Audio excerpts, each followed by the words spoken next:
بسم اللہ الرحمن الرحیم۔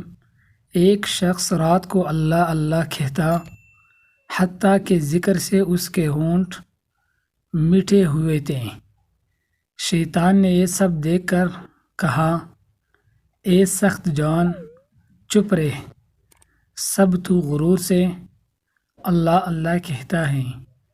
اللہ کی طرف سے ایک بھی لبیک کہا، وہ دل شکستہ ہو گیا اور لیٹ گیا۔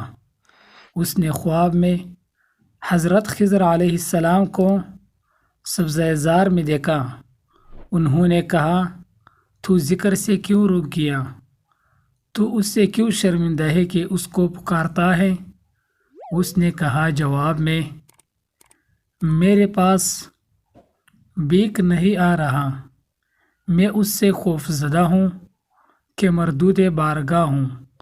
اس پر حضرت خضر علیہ السلام نے فرمایا کہ خدا نے مجھ سے کہا ہے کہ جاؤ اس سے کہو، اے آزمائش میں پڑھنے والے، وہ تیرا اللہ کہنا ہی ہمارا لبیک ہے، وہ عاجزی اور تیرا درد و سوزی ہی ہمارا قاصد ہے۔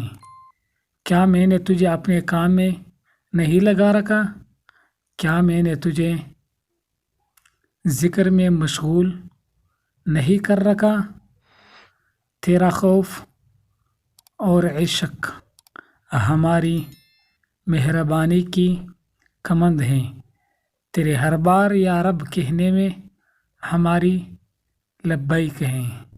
دوستوں، اگر آپ کو آج ہماری یہ ویڈیو اچھی لگی ہے تو چینل کو ضرور سبسکرائب کریں، ویڈیو کو لائک اور شیئر کریں، بیل آئیکن کو پریس کریں۔ والسلام۔